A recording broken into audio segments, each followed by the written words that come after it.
ladies, it's my great honor to welcome my very good friend, my business consultant and mentor, and someone, as I said in my invitation, someone I know that I can call with any business issue, and he will give me the best answer.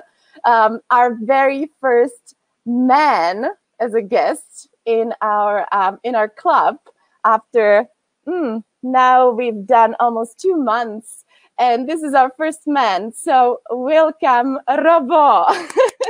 Thank you for being here. Hi, how are you today? Perfect. Thank you for asking. How are you? Yes, I'm great. I had a day off actually, and I spent a little bit of time getting ready for this. So I was listening to some interviews with you, and so I was spending half of my day with you. Well, this is an important interview for all of us, yeah. So I wanted to make sure I'm ready with all my questions from the ladies. And are you ready to speak English today? Because I asked you to speak. Yeah, no problem. So, Robo, can you first tell us just some basics about you? Who are you? Maybe how many kids you have, where you are from, something, just something basic. Yeah, well, I'm an entrepreneur. I work as a business consultant. I'm specialized in supporting independent professionals like you. But I also work with company owners, or business owners, I would say. So most of my consulting jobs are basically one-to-one relations with very interesting people. I usually have clients for years. Actually, I don't do hourly consulting. Basically, I sometimes do some one-off jobs, but it's more common for me to work with a single business owner over the years and help them grow their business.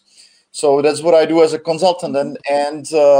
Well, the public part of my work is actually supporting freelancers and independent professionals in general. So that's something that I would call perhaps my professional mission.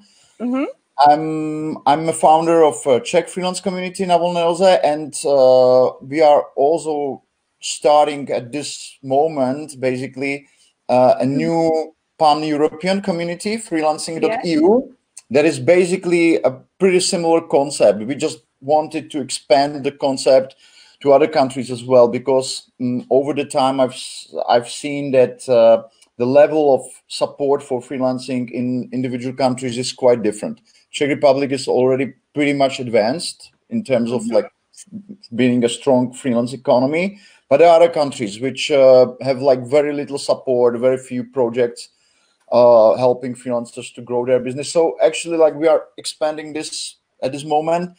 So you can check out freelancing.eu, just how a new project looks like after 2 weeks, right? So it's really very new. And well, I wrote 2 books as well. The first one was in Czech. You have probably seen it somewhere. It's called Na volné noze. It looks like this.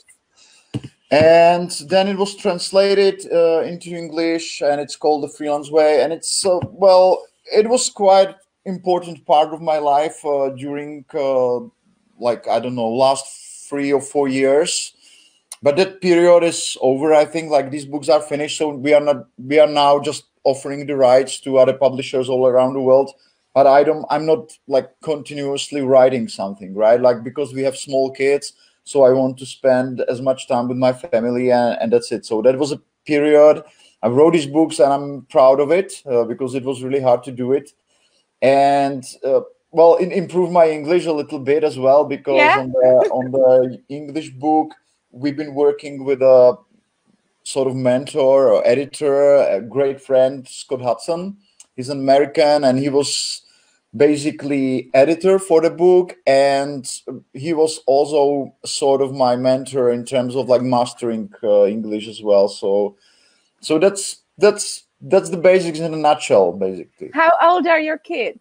The ladies will want to know for sure. Well, 5 and 8 months. So wow, so you have a baby, a preschooler and a baby. Wow. Yeah.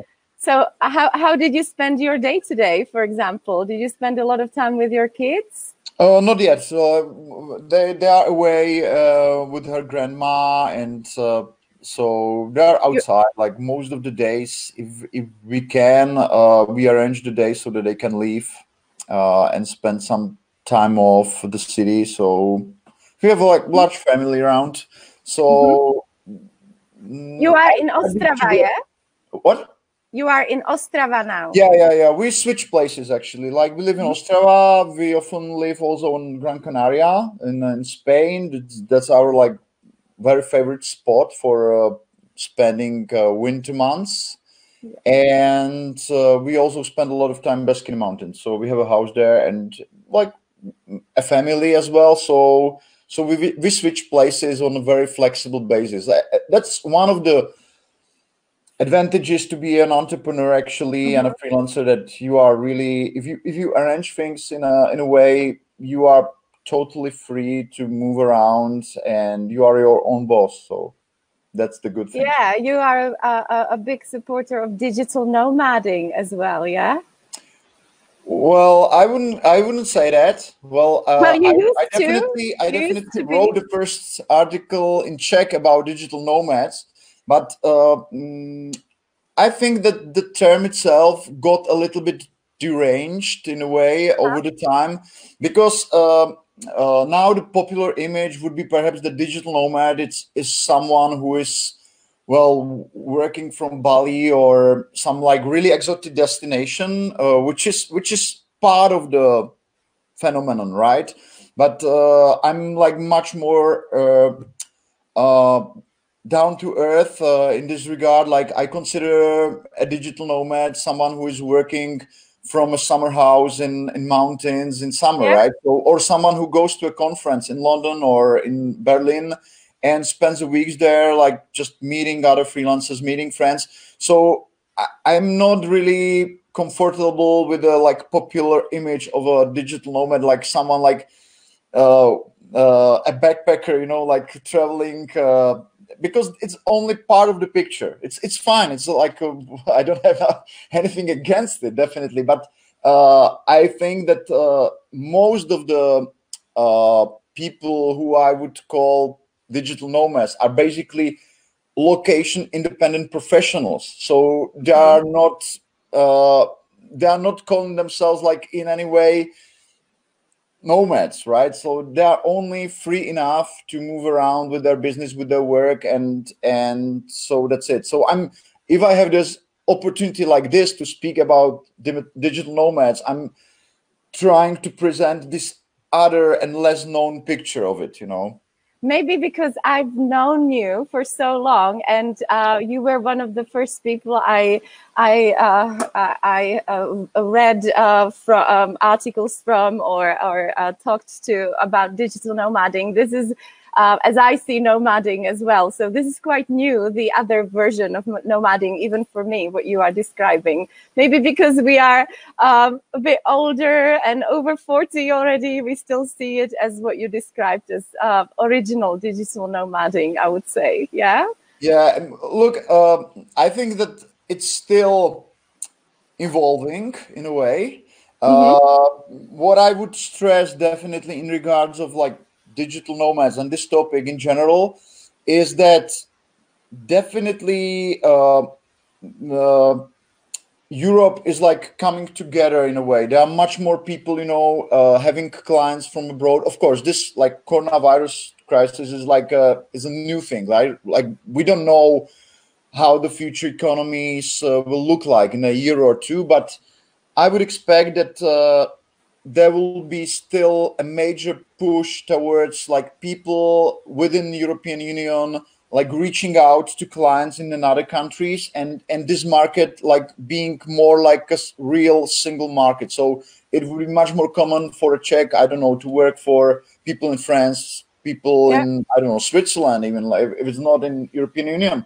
So for me, the major topic around like moving around as a freelancer is definitely this unification of Europe on an individual level. You know, like we have these institutions, we have the framework like for so many years, But I think it's only in the last 10 years that like individuals who are not only tourists but are business persons or people who just want to live in a different country and they are just pushing towards it, you know. So that would be a major topic for me in relation to digital nomadism, right? Like Europe coming together, you know. Wow, beautiful. And your new project supports it as well, yeah? Yeah, and yeah, I'm a strong believer in this. I think I can do my part. But let's talk about us and freelancing. My first question, my first serious question would be, how do you know you have what it takes to be a freelancer? Is it for everyone?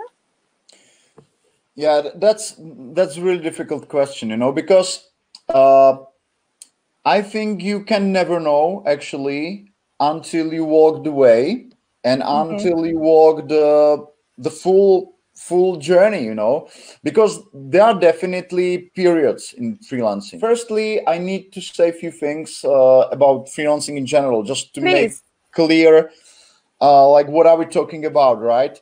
Yes. First of all, like who's a freelancer? Because there are so many definitions and so many understandings, right? And if you just take a look at the definitions that are being used all across the world, there are like huge differences. Like American definition is like really broad. British one that is used by IPSE is like more concise, more conservative. But in general, I'm somewhere in the middle. I would say that a general full-time freelancer or independent professional is an individual who is active on a free market and under their own name and with some publicly declared profession, trade, or expertise. So it may be a like tutor of English, or I don't know, a translator, interpreter. It may be a web developer, whatever. So this is one important thing like to state, because you know there is also this like broader understanding of freelancing that includes most of the larger gig economy, where there are so many people who can be called freelancers, but they have only like very small income from the free market, like contractors, for example. private contractors. And not only contractors, but for example, if you install an Uber app and you drive someone like once a month, according to American definition, like being used by Freelancers Union, for example, you would be considered a freelancer, even if you wouldn't call yourself one, right? So I wouldn't include like this large chunk of gig economy into like entrepreneurial freelancers, because freelancers who already are full-time or who see themselves as business persons, they have like totally different attitude from people who are only part-timers, moonlighters and stuff, and with like very little side income. For them, it's not a business. It's something extra. It may be some experiment. It may be some seasonal labor or whatever. So for me, it's important to state here in the beginning that if I speak about freelancers, I usually mean like independent professionals, like people who are really serious about their independent business and about a career as a freelancer, right? So, but because you may have these other options, and it's totally fine, because the term freelancer is really causal, it's general, so it can be used in so many ways. So I really have this need to stress this fact on the beginning. And second point, I would like to stress here on the beginning that it's very hard to generalize anything about freelancing at all, because this field, this part of economy is really very diverse. So take everything with a grain of salt, like when we are speaking in general about freelancing, because it's really hard. There are like you can say something and there would be like definitely thousands of freelancers who are quite opposite to this example or this statement, right? So this is like quite difficult when we are talking in general about how to freelance, that there are always people who have quite the opposite attitude, and they are like successful and they are fine. So have this in mind when I go on to this. So if I try to generalize a little bit, I would say that beginning of freelancing career is quite hard because you need to be an expert. So you need to be really skilled in what you do, and you have to have a valuable skills to be offered on the market, right? So you have to work on yourself as an expert, as a language professional. But on the other hand, freelancing is a business like any other. So you need these other business related skills like time management or self-management, like pricing, business negotiations, like financial self-management, like teamwork and managing people if you have some helpers. So it's really hard to start this career because you have to master these two areas like on a good level, right? So it's usually hard to start. And I've met so many people in my career as a consultant and a trainer of freelancers who were just, like kind of shocked when they started freelancing, how slow it is in the beginning, So if you are lucky and you are in a profession that is like really dynamic and where is like a high demand for your skill, this one, for example, ours, for sure. Well, the glaring example of this would be everything around IT in general. Yes. Like people in IT, they don't need that developed business side of their freelancing because there is such a high demand and stable all around the world for their skills that that they may be more focused on the expert side of what they do, right? So there are exceptions, but in general, it takes time really to start off as a freelancer and to develop your business. Like it takes 2 or 3 years, approximately. I would say that's some kind of normal. To settle the main principles, to get used to it, all the issues you may have. Right. Yeah, to for example, in our case, to fill up. I always tell the younger teachers it takes around up to 2 years to fill up your calendar. If you are really dynamic and fast, maybe 1 year. I have several friends, colleagues who have filled up their calendar, their schedules within 1 year, and they are amazing. They're like a shooting star. But normally it takes, as you say, it's not that fast. But when it's slower, I believe it's more stable. I love to go slower, but more stable. Yeah, I think the fluctuations, as you said, maybe some kind of like individual difference, that these individuals are really better in a way, better in selling, better in presenting themselves, or they may be just more lucky as well, so you never know. But in general, it takes time. Then you have like the second period, I would say, is where you may already have quite a successful business and you may be able to sustain yourself, and you may have this like attitude that you have your business under control. But that's where another risk and another challenges come, because as you age, you are definitely having like more life and health issues, right? Like my back pain. Remember last year, my back pain? Yeah, exactly. I was supposed to do an interview on Robo's na volné noze TV, and I just couldn't do it because of my back pain. And I know that it was because of my lack of prevention. It was. I admit it. So that's what I mean. That if you are successful as a freelancer and you are, I don't know, 30, 35, something around this age, it doesn't mean that you made it, because actually there will be problems that will be coming later in your careers related to your health, related to your family, related to, I don't know, exhaustion or burnout that you may encounter. And if we are talking about this as a business, you should be building your career and your risk management on this presumption that these moments will come. So how big is your financial cushion? How solid are your clients? Like, will they run away if you have like 1 month of problems, or what would they do? So actually, like, that's why I said it's really hard sometimes to guess like who will be successful in the end, because people have these periods, you know, like they may have like difficult start, then have like some really strong body in the middle somewhere, and then like Corona comes. Yeah. Corona Exactly. comes.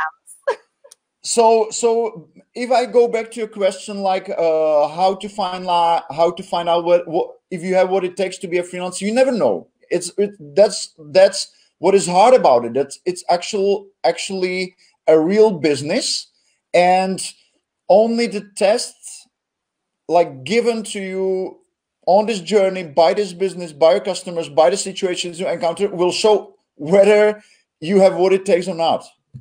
And I want to proudly say, my friend, after 13 years of knowing you and 16 years of being a freelancer, I think I've made it, because I think I've survived this crisis. And I am thank you. And I did work much more, and I am experiencing a bit of a burnout, to be absolutely honest, to you and the ladies, but I am taking time off as well. You know, I wasn't here during the weekend. I was taking time offline. I am now, you know, like doing the breathing out. I'm meeting friends, going for coffee after, because you need to recharge. Yeah, that's such an important, maybe we could move to the question of how to keep the work-life balance, because this would be a nice follow-up. I think it's really important to know when not to work, when to stop, when to just, you know, not go too crazy. Yeah. Just one more note about what you've just said. There was an interview with Paul McCartney on 60 Minutes a year ago. Mm-hmm. And that was a really great question that he got, and from the host. And the host said, like, what is the like greatest misconception people have about you, and like what is it? And he said that actually the misconception is that people think that he's like Paul McCartney, he's really rich, and he's like the most successful musician of, I don't know, last 100 years, right? So he's like totally exceptional. And he said that the misconception is that people think that he has no worries, that he has no troubles. And he said that it's totally untrue, that even if you are Paul McCartney, you have your moments of anxiety, of problems, of like personal issues, and you have to deal with them. So it's not going to go away. Never. Like for most people, right? I have my issues. I have my like problems in my business. I have to deal with them, and I have to like maintain the balance I have. So how do you do it? I can, right? Tips. Give us some tips. What you advise freelancers how to keep the healthy work-life balance? Yeah, well, it's really complicated, and I'm not an expert on this, definitely. And what actually helped me a lot is that one of my clients is Margit Slimakova, right? Like she's really top expert for like having a healthy lifestyle in Czech Republic, definitely. Yeah. And like this collaboration with her like changed me a lot, you know, because actually it's really hard to like pin down like what this her main recommendation or whatever. But for me personally, it would be that like she's not, you know, a kind of expert on a healthy lifestyle that is like going around like bossing people, you know. She's not like putting people on diets and stuff like that. So actually I found out, thanks to her, that most of the healthy lifestyle is like centered around like really good things. Like good example, for example, would be with food, that most people, I don't know if most, but many people think that like eating really healthy, like not really tasty, right? And then I met her, like other like leading professionals in like healthy food, like Hanka Zemanova, for example. And this taught me that actually like eating real good meals, healthy meals, is actually the best meals out there. So it totally like switched my, well, I was never much into junk food or whatever, you know, but I totally like changed my attitude toward what I eat. And I like starting to like to do something like she was doing as well. She was not recommending it to me, right? But I saw that, for example, like going shopping with local farmers is a great thing, actually. So I was just starting looking like for some local farmers in Baskin Mountains, and we slowly developed with our family some new habits, how to like enhance our like eating habits or eating or what we cook into a more like healthy way, you know. And it goes with other things as well. So what helped me with working with Margaret is actually that she helped me initially to see that healthy lifestyle is something that you should embrace, and it's something like totally comfortable. It's the best thing around, right? It's not like, you know, going on something strict or going on something that is like totally against your nature. It's very natural in a way. So this was important. And then you have all these like smart books that are published mostly from what I've read in this regard was by Jan Melville, like my publishers. There are books, I don't know, like Why We Sleep by Matthew Walker. So yes, sleep is crucial. Is very important, right? Sleeping is crucial, absolutely. Yeah. If you sleep 5 hours a day, how can you deal with the stress of the day, right? So and as mothers, we know very well how crucial sleeping is. So you're preaching to the choir here. Yeah. So you see, I don't have nothing new to say about this. What I do personally, yeah. What I do personally are all these like small natural things, like eating healthy, having some sort of sport or walk every day. You walk. You told me you walk. I remember last time that when we were on the phone, you were taking a morning walk, and you said, "This is how I write my book." Or I you listen to audiobooks, yeah, and you walk. Exactly. Yeah. So I move a lot, sleep enough. I avoid people who are causing me anxiety and stress. So I would never allow having someone like that in my team. For example, in some important project, I really need people that I feel comfortable with, that just don't freak me out. And so these are like some really like basic rules, and I don't think it's something advanced. It's pretty simple. I remember one thing that would always stick to my mind from the very first time when we met, which was at one of your first workshops when you were still doing them, the two-day workshops, the školení trainings na volné noze. I will share the link later for ladies who would be interested in joining. It's an amazing event, and you will never forget. And when you used to do them in Valtice still, yes. And you said you might be going back, so please do. Anyways, I remember. If I could lobby for more wine, you know, we like wine in our group for sure as well. We have these Zoom meetings here with the ladies, and most of us have wine. Anyways, I remember you mentioned how important it is to respect our biorhythm, and that was something that would always stick with me. And whenever I break the principles of my biorhythm, I don't function well. So do you still follow that? We were just discussing with Lenka Malková. She's a night owl. So she was trying to work early in the morning, and it never worked for her. We really need to respect that, yeah? Yeah, well, I have like pretty extensive coverage of this in my books. So like because it's complicated, it's definitely not... it's definitely not a simple issue, you know, because there are so many things that influence the biorhythm, and you may not be aware of it, right?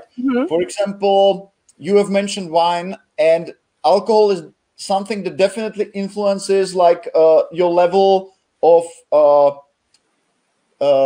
psychological condition, like ability to remember things, like how much sleep do you need, you know, how you feel the other day. So they may be things that we are totally like overlooking, and in regards in relation to biorhythms, it's complicated. So I think I would definitely recommend Why We Sleep in this regard. It's a really good book. And there is another book by Daniel Pink. It's called When. It's basically all about timing, and major part of this book is about like a personal biorhythms as well.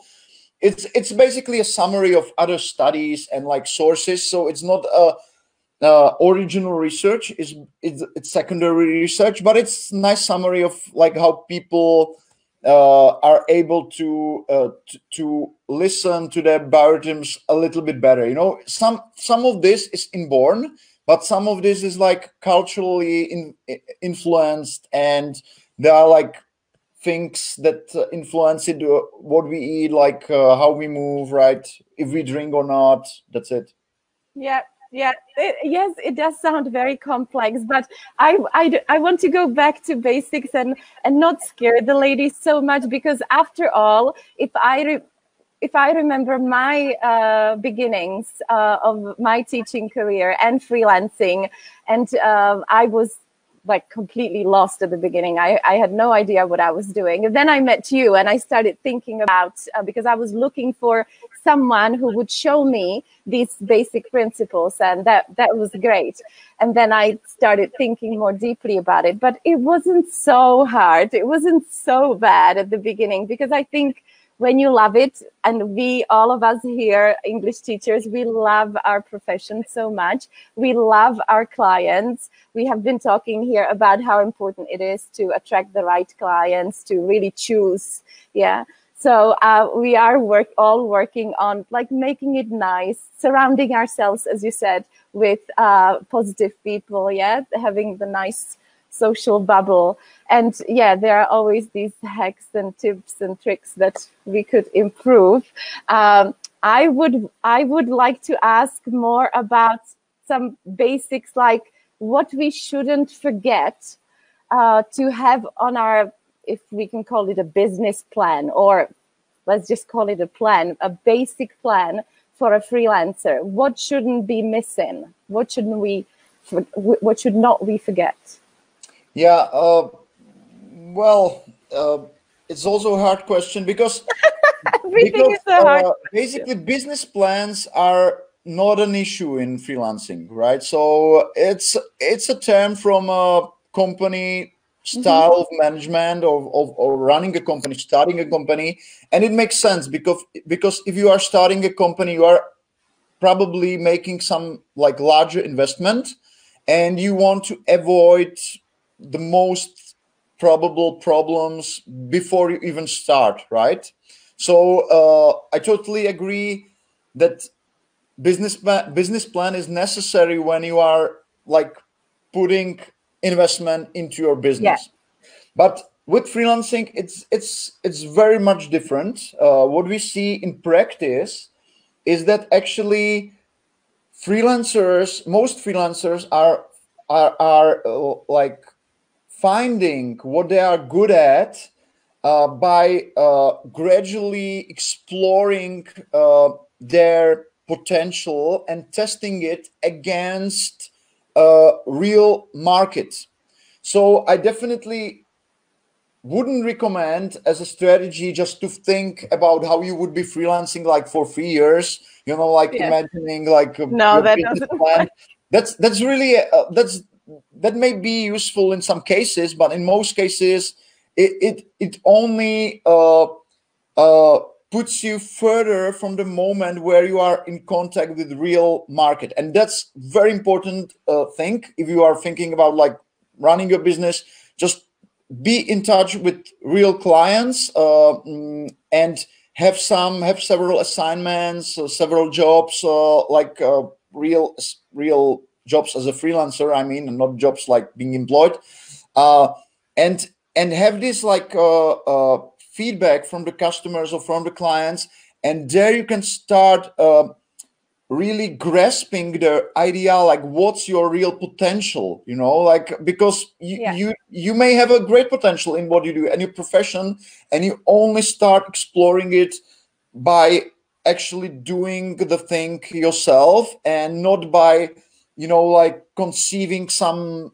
complicated business plans and then like fine-tuning them for a year or two and then putting them into practice. That's not how it works usually best in freelancing.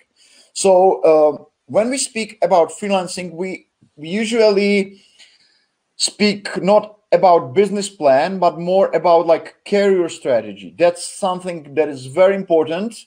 And this is basically you versus the market, and not only the present market, but also the market that will be there in 5 or 10 years, you know, because as freelancers, we are really flexible.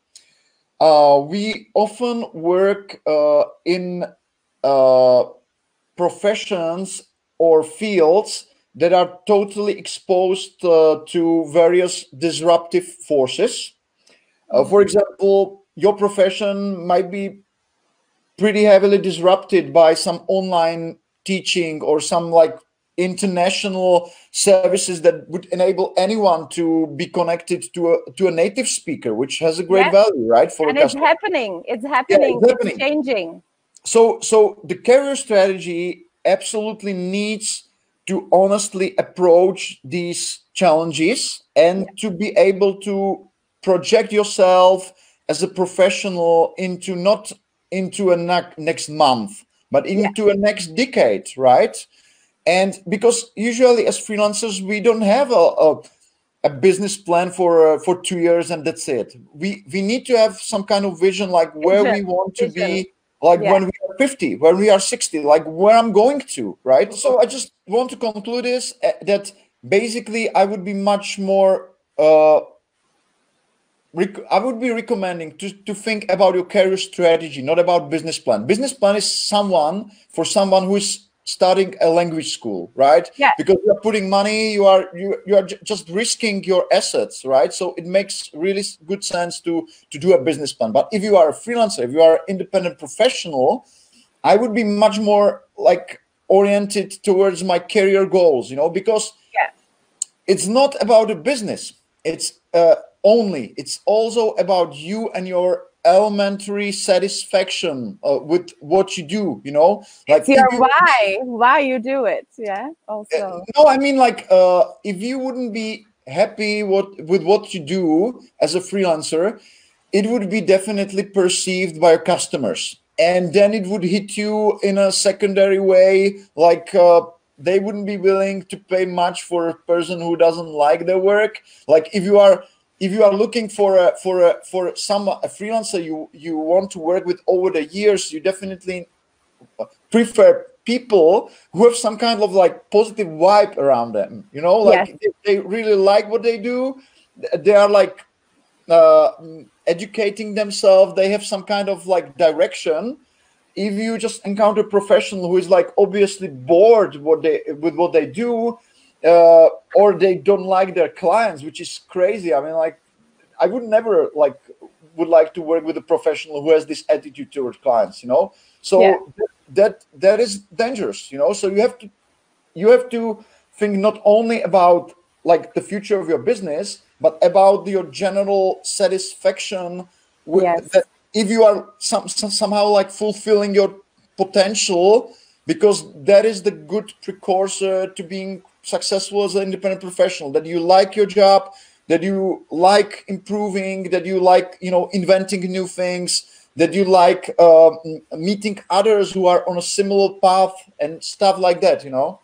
Yeah, amen to that, because I always say you need to love the freelancing part as if it was a game, and you are enjoying it, you are playing it, you are you know, looking at the rules, and sometimes you fail, sometimes you score, you know. And but the problem is that it's not a game, right? it's like it has to sustain your livelihood. So it's it's a never-ending game. It's a never-ending game. Yeah, and I would say that well, I don't know if I would call it a game, because that would be really like too lighthearted, you know. Like, you have to realize that you have only one reputation, and if you support your family with your business, you have to be really serious in what you do, because like if you do like stupid mistakes, like, you know, like playing around, that may actually damage your business. Okay, I didn't mean it like that. I didn't mean it. No, I know what you didn't mean, but like, if I would choose a word, I wouldn't probably use this one, because I know how easy it's is to like make real mistakes that actually gradually lead to ending your freelance business, you know. So I know it's you have to be, you have to really like it, you be in it, definitely, that's for sure. But I think that the drawback or the dark side of it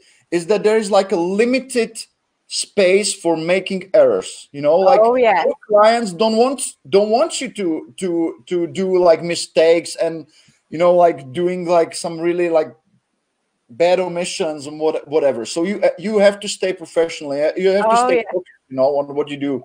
And I can say that during this crisis, I have tested my limits, my diplomacy, my patience, and I could see that it's really so incredibly important to stay professional, because it pays back.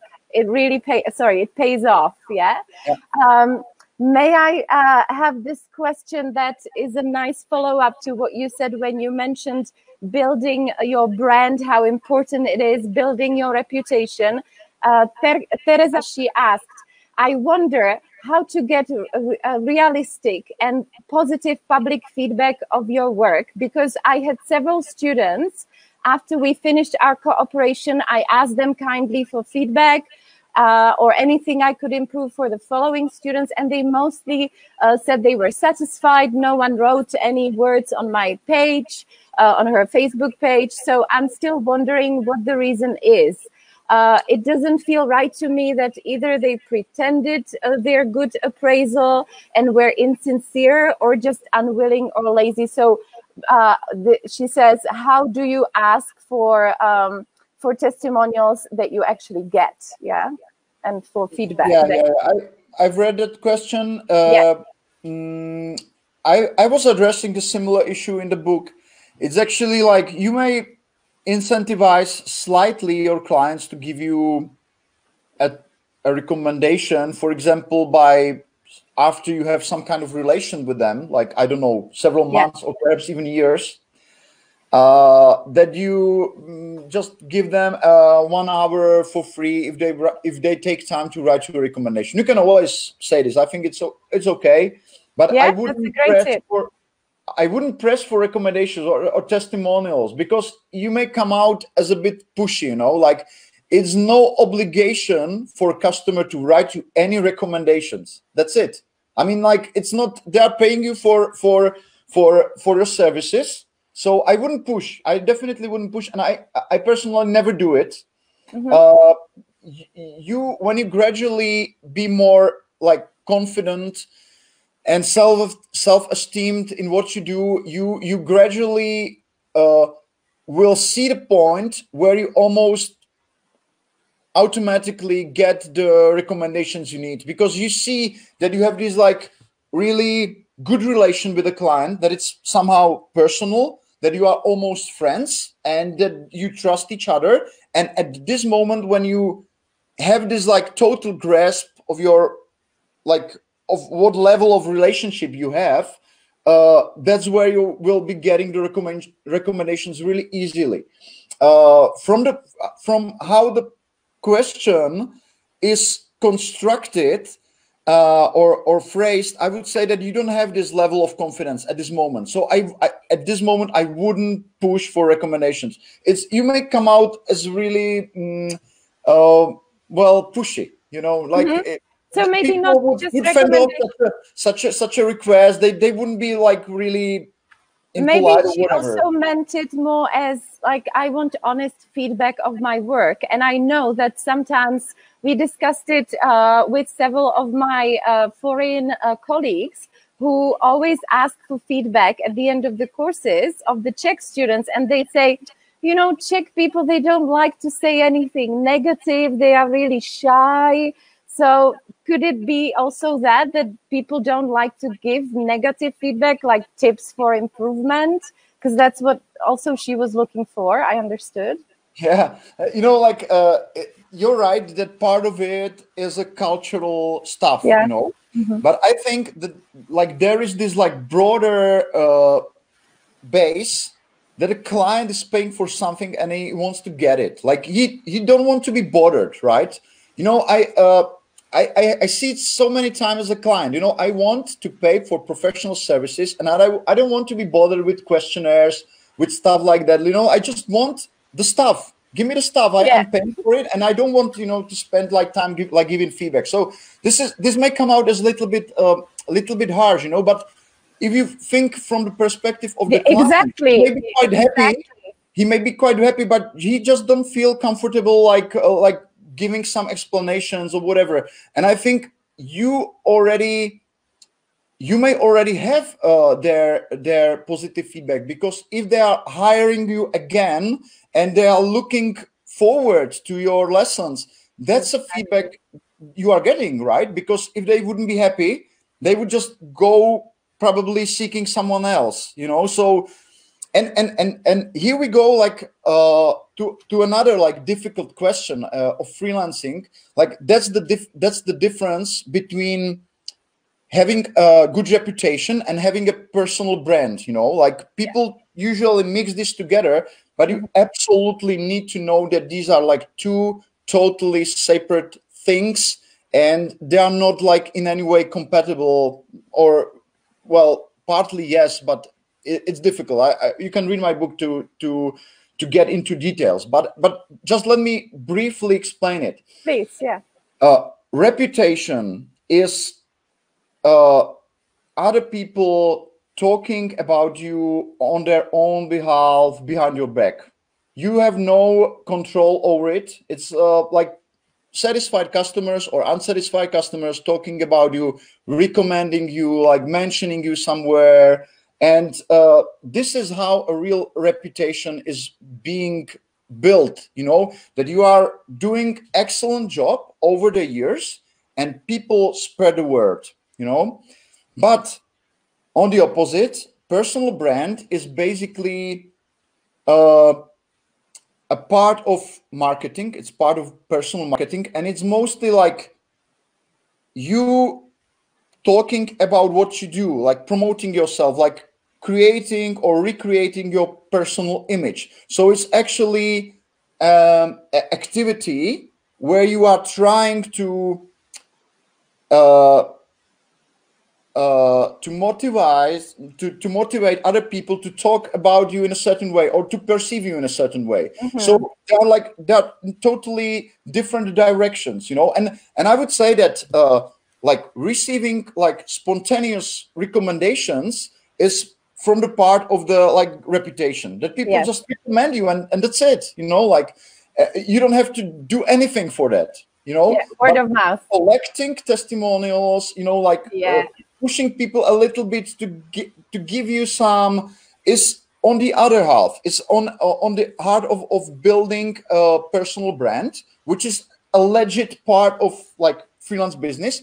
But you absolutely have to know its limits, because if you push too much, you come out as like sort of like artificial expert with a, you know, like you don't want to be seen like someone who is known but not respected, you know.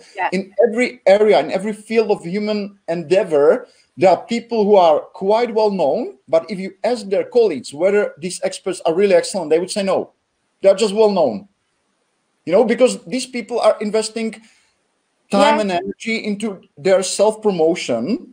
But you wouldn't get a good reputation by self-promotion. You would get a great reputation by being great in what you do and having like great relations with your clients. That's how the reputation, which then can last decades, is being created. It's not being created by any sort of artificial marketing endeavor, you know. Brilliant. And so it's absolutely essential, if you are thinking about freelance business, that you distinguish having a good name, having a good reputation, which is like totally important. It's one of the most important things in being freelance, and like building your personal brand, which is something that is optional.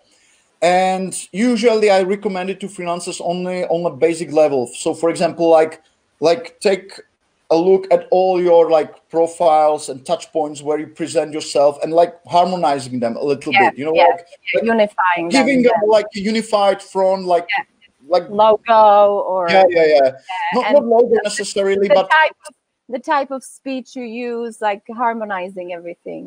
Basically integrity. Yourself as a like likable, like professional person, right? Like not beyond that. But if you would be speaking about recreating your brand, or recreating your public image, or like creating it by careful you know, using of some methods that are part of the personal branding, that's when it's more difficult, because you have only one reputation, and if you screw it, that's where it's really hard to repair, you know, because the colleagues will remember that you did this or did that.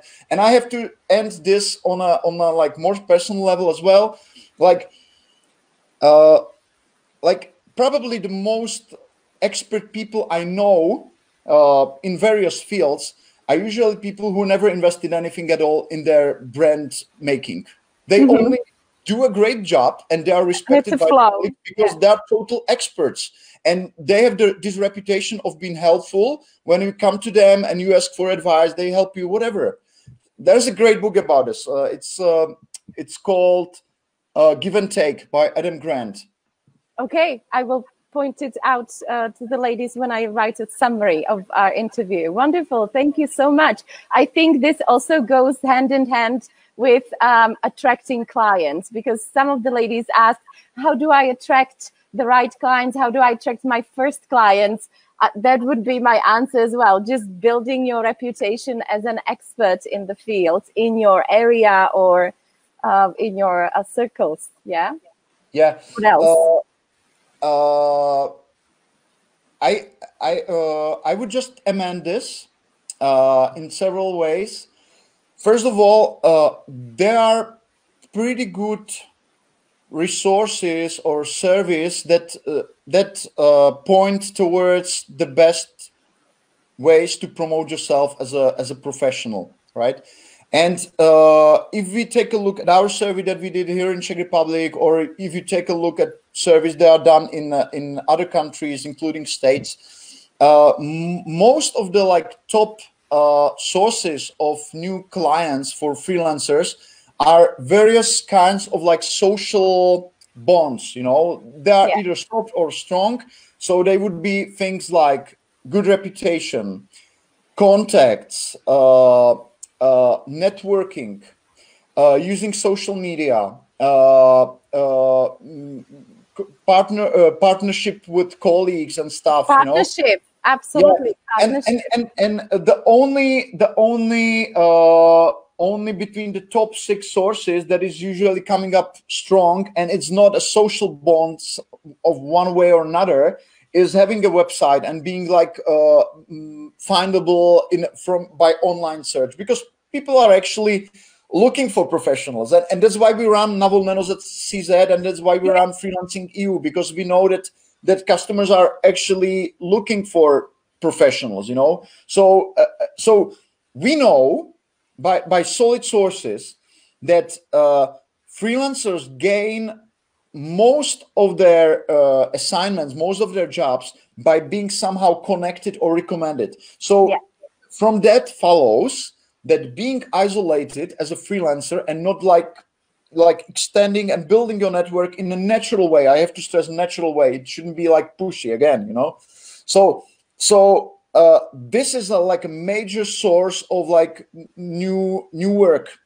So being isolated is a really bad strategy. It may be useful for, I don't know, an IT contractor, a programmer that is working for a single client a year and then he switches to another. So there are like exceptions, right? But for most professions, like having these like good connections to other people and gradually like looking for like-minded professionals, grouping together, that's great. And I would say that what you do, Nina, is absolutely awesome. You know, like I was just gonna say, this is what we are doing here. This is what we're doing. Connecting professionals in your field. This is a great thing. I think it's one of the best things you can do as a freelancer, actually, to promote yourself. But if we are just going back to your question, like how to get clients, you know, that's all-time favorites of all interviews. One of how the to get them. Let's get them.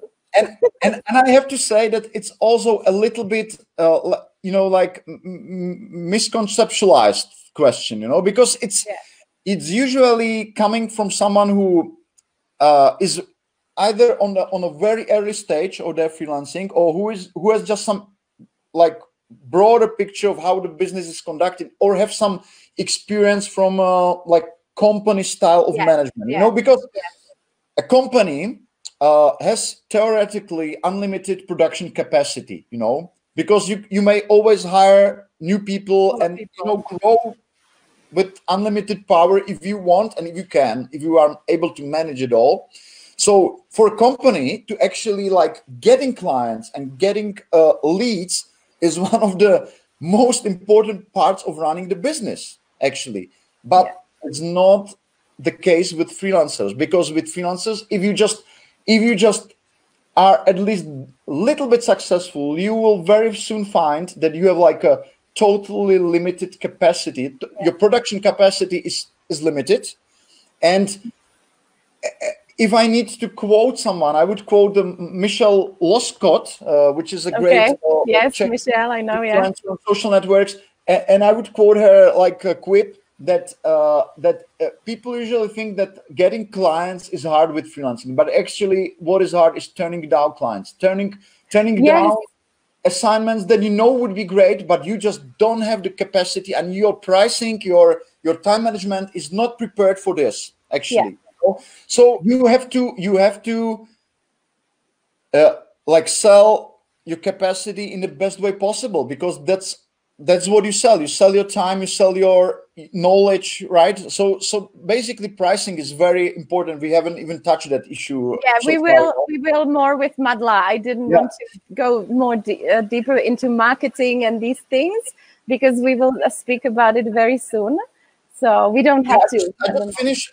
I would just like to finish one thought from this introduction to marketing. So actually, it's not really hard to get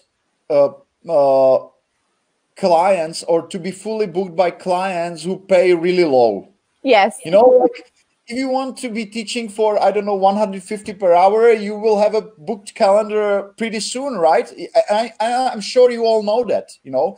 So actually, the real issue with marketing as a freelancer is that you realize that you have like limited capacity of your production, I would say, or production capacity, like the time you are able to sell, and be able to find better and better clients to sell this time for higher and higher price. You know, or to build assets that will become a sort of income for you apart from that. That's also possible. And building assets is actually one of the very nice strategies, like for being a freelancer. Or a healthy cash flow, the healthy cash flow that helps. Yes. So if I could go back to the original question, I would just say, like, if you are a beginning freelancer and you are worrying that you wouldn't be able to get a client, that's not a reasonable worry. You know, like, you will be always be able to book yourself up with clients who pay low. So that's not a problem. Problem is how to get better clients. And how do you get better clients? We already talked about it. You are just connecting with people, you are looking for opportunities, and you give it some time.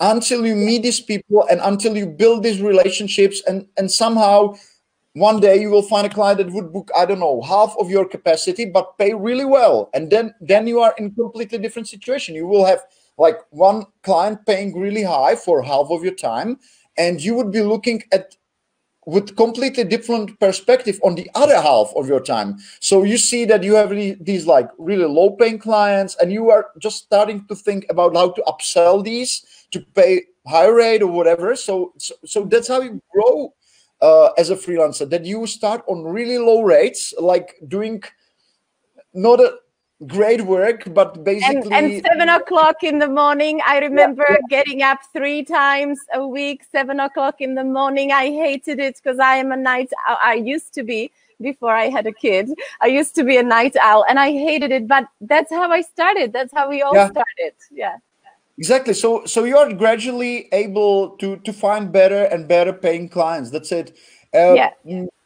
If you are willing to go this way, you may end up as really like high earning professional, actually. Like if you are able to find your niche, like find a well-paying customer.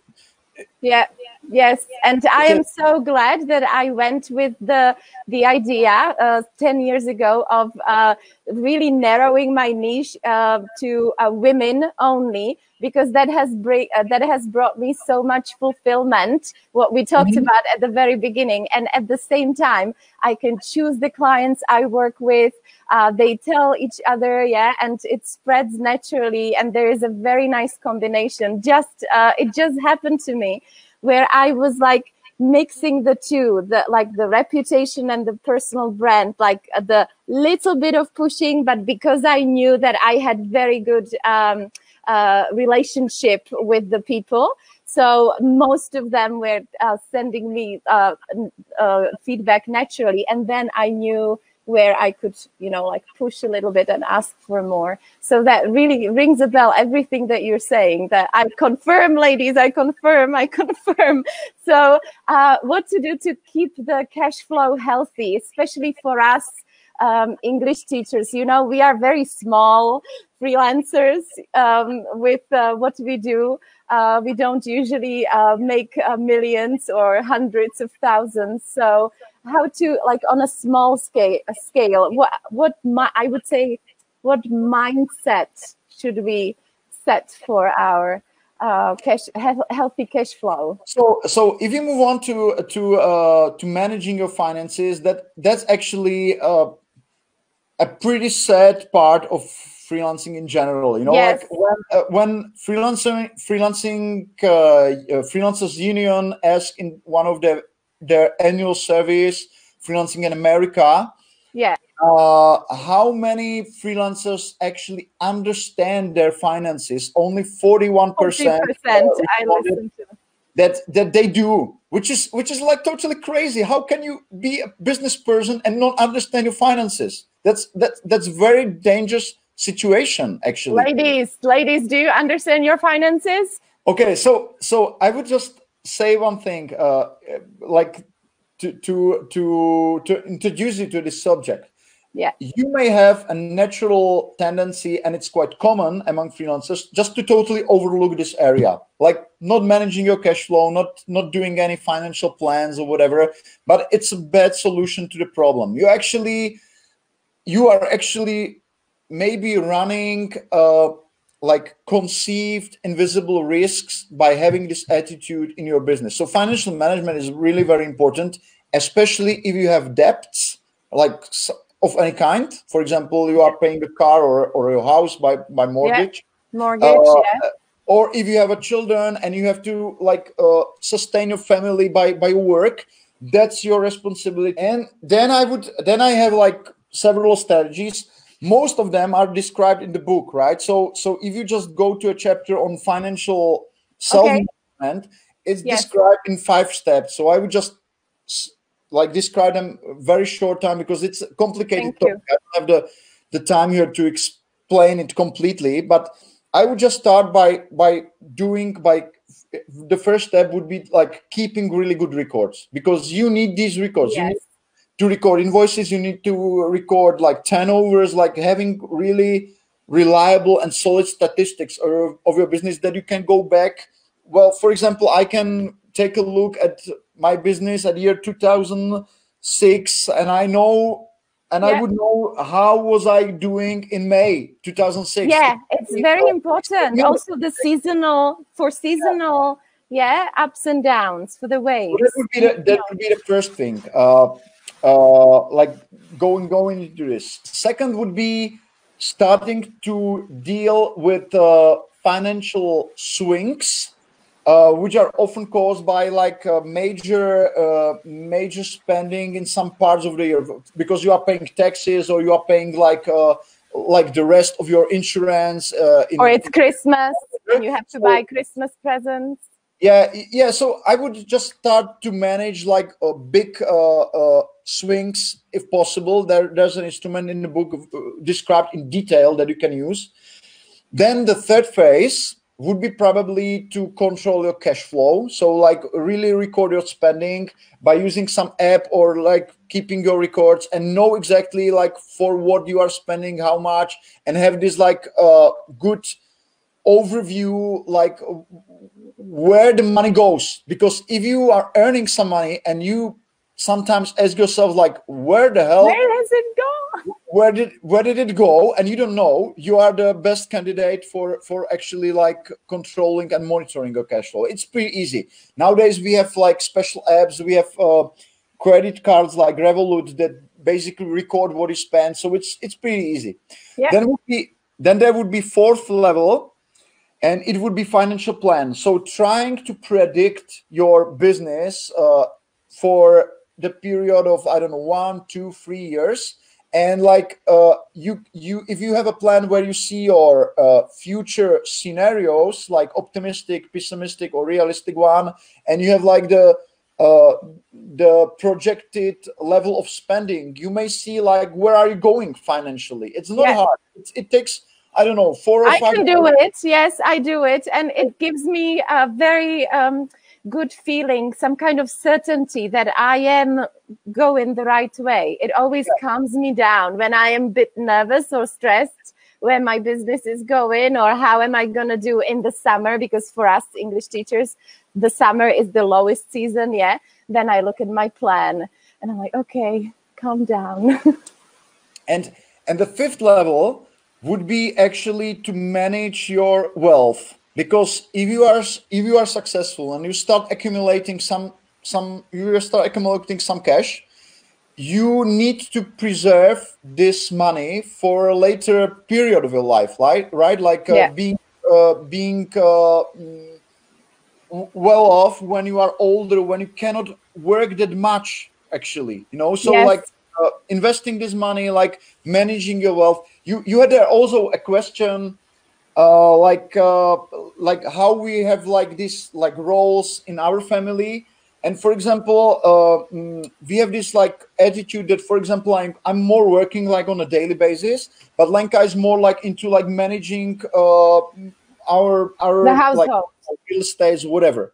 So each family member can do something for the preservation of the wealth the family has, and like keeping it for later, for the future, you know. This is also a very complicated area, like actually like investing money and managing it. And it may be not actual problem for you at this moment, but it may be like the problem or the issue or the challenge you would like to solve in 10 years when you are really like doing well and your business is running great, that you would start to think about like how to preserve this level of like living my life to the future, right? Because if you are 35, 40, you are at the top of your capacity, and then it may gradually be a little bit, you might be more tired or whatever. You may yes. Oh yes, I am. I am. So this is really important, and well, we had a like special training for our members on financial self-management, and actually one of the participants asked like how strong should be the financial reserve for you as a freelancer. Yes. And you know, there was a kind of just like a joke going around, you know, because like the usual response is that you should have like money for I don't know, 6 months or 12 months, like to sustain yourself, even if you are not able to work, for example. But the best possible answer is that you should actually have money for the rest of your life. That's the point where you should be like, you know, like going to in the future, like reaching a point, I don't know if you are 50 or 55, where you know that if you are not able to work anymore, that you have like enough savings, and you have like you have a lifestyle that is not expensive, that you would be able to live on without actually working hard. And you may never reach that point. You may never reach that point. You may reach it like when you are 45. You may reach it when you are 60. I don't know, but it's still a nice goal to have. You know, like reach a point when you have like enough savings, so that you know that you don't have to work hard anymore, like every day. Wow. But my friend, we are English teachers, and you know that that might be a little hard to do. I have to disagree. I have to disagree. Yeah? Okay, please. Also about how much you spend and for what you spend, you know, because, you know, I'm consulting quite often like personal finances in terms of like business consulting, you know, and I often see that people like overspend for what they earn. You know, they don't have to earn much, but if you don't earn much, then just don't buy a phone for 30,000 or 25,000, buy 5,000 phone. I mean, like there's always a certain kind of like spending that enables you to build your wealth, even if you are not a big earner. That's the positive thing about it, that you may actually gradually improve your financial situation by limiting your spending, you know. Great. Yes. Thank you very much for making that clear, because I just wanted to ask that, because some people can be thinking, how do I make... I think that people overspend. They go into debt for consumption things, like they buy a big TV or whatever, like some really expensive piece of hardware, and they don't have money for it, so they just borrow, you know. And so I'm trying to advise people, like having like this larger cushion, like having a larger reserve and a bit more humble way of living, because it makes you more resistant against all kinds of risks that you may encounter as an entrepreneur, you know? Like this one. I don't know, like I would be totally down if I didn't have any savings, like just mentally. I immediately started working so I wouldn't have to use my savings, because that's just my nature. And I enjoyed the adrenaline, but it also gave me a peace of mind that I do have some savings. So would that be one of the, if I may ask my last question of the interview today, would that be one of the mistakes to avoid? If you could share a few mistakes to avoid, not really watching your cash flow? That's definitely one of the, well, it's, you know, like what is the usual reason why people fail end their freelancing? Either they just stop somewhere in the beginning because they don't feel that it's their way, and it's completely okay. You just have to try it, right? And you may find that it's a way that is not for you, or somehow you perhaps may try it again in some point in the future. But the second most important thing would be actual like financial stuff, like that you are not able to earn enough money, that you see that you would be able to sell your skills to a company as an employee much better. It's often the case. So actually, like finances are very important.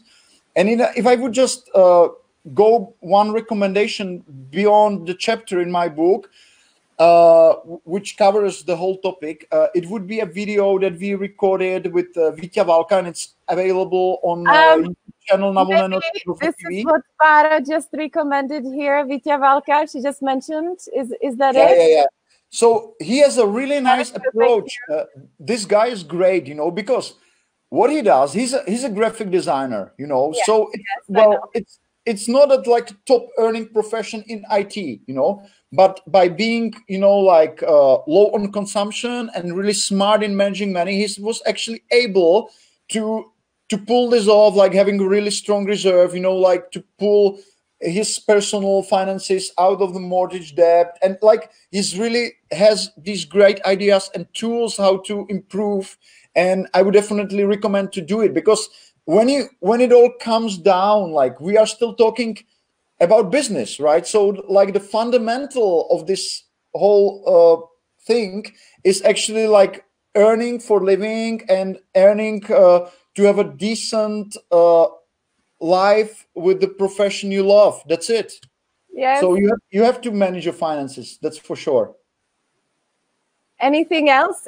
Maybe from customer Well, service? no, there are so many mistakes that people do when being a freelancer. So it's actually, that's one of the areas where people still surprise me, you know, that I'm consulting like for so many years, and I still find that people are able to do mistakes in one way or another, but it's not important, you know, like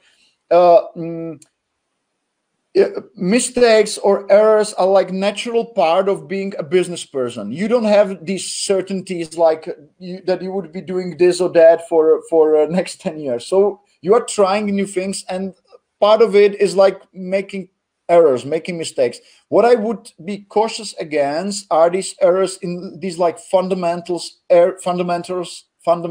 areas that we've touched upon, like reputation, like being a really solid reputation professional that is dependable, good pricing, good financial management, like having a well-balanced like lifestyle, so that you wouldn't like overstretch yourself, which would definitely come to haunt you in the future. So there are like some really important areas where you have to be really careful to minimize the errors you make. But in general, I wouldn't be worried about making small errors. I do them, you do them. Yes. It's a part of the process, you know. Like, but I would be careful about, you know, like being too careless, you know. Like being a freelancer, it means that you are a business person. You are totally responsible for your actions. You don't have a limited liability as a employee, right? So you are totally liable, you know. And so you have to behave like an adult. That's it. Yeah. So Robo, why is it so great to wrap this up? Why is it so great to be a freelancer? What would you say to wrap this up? Because you've been a freelancer for 17 years now, me 16. What's so great about it? Well, it's for me, as for most other people, it's basically freedom, right? Like you don't have a total freedom. You never have it, because you have responsibility, and responsibility is not small. If you have clients, if you deal with their data, right, for example, or if they depend on you, so you have limited freedom, right? But you still have much greater freedom than you know, like being told what to do. So you have this like careful freedom, you know. And that's fine with me, you know. Like we live in a complicated world. We don't live in a world where you can have a total freedom. That's impossible. Basically, you would have to be a billionaire, actually, and I doubt that billionaires have total freedom as well. You know, they have their own limitations. So I would say that having this like greater freedom is great, because it enables you, you know, to have this like true grit, like to work hard but still like move somewhere. You know, like have this feeling that you are fulfilling your purpose for whatever you are talented or you know, destined for. If you believe in destiny, I don't. So this is great that you have these rare moments where you know that you are exactly on the spot where you should have been, right, and that you have what it takes to pull it off, you know. So that's what is great about this kind of business, that you have these rare moments where you know that there's no one to do the thing you are doing right now and do it better, right? Exactly, absolutely. So as I always say, I feel free to choose who I work with, where I work, what I do, and when I do it. And especially for us mothers, it's so important to have the freedom to choose when we work so that we can spend time with our family, with our kids. That for me, being a freelancer, I cannot imagine any other way. And to me, it's absolutely priceless. So thank you for being there all this way for me on my journey, and always answering the phone when I need you and dealing with whatever silly questions I have. We've known each other for 13 years. I, of course, know about, I would say, most of your activities, but would you please now, towards the end of our recording, of our broadcast, invite the ladies to read your books, maybe join your think tanks, join your portal, whatever you would like to promote for them at the moment. Well, I have to. No, I have promote. to. I have That to was the stick to wrong my word. recommendation. I don't self-promote. I don't I know self-promote. If you you are don't. interested in my, if you are interested in my work, just do your research. I never do it. See, ladies, this is the best proof. I knew you were going to do it. So I will do it. Please check out na volné noze.cz. I used to be a member for several years at the beginning of my career. It helped me to attract more clients. It helped me to understand, just by creating my profile in your catalog, it helped me to understand my niche, my skills, because they really ask you what you put in your profile. So you start thinking about the keywords for your business, and it helps you simply to get in, for those of you who are at the beginning of your freelancing career. And then absolutely, please do get Robo's book. I would suggest the English version, The Freelance Way, because it's in English, of course, and it's thinner. So I got the English version. I was waiting for it. I'm so happy I have it on my Kindle, because there are fewer pages. And of course, also joining Robo's think tank can be a really great Kickstarter for whatever topic he is doing.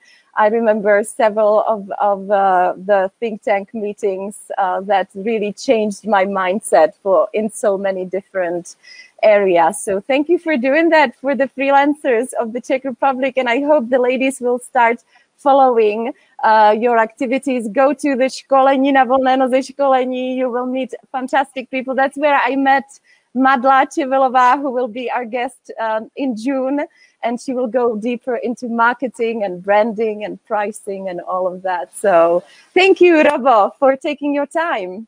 Any final words? Any final words? You're great at it.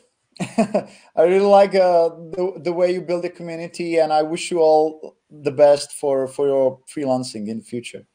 Thank you so much, and have a great evening, and bye, ladies.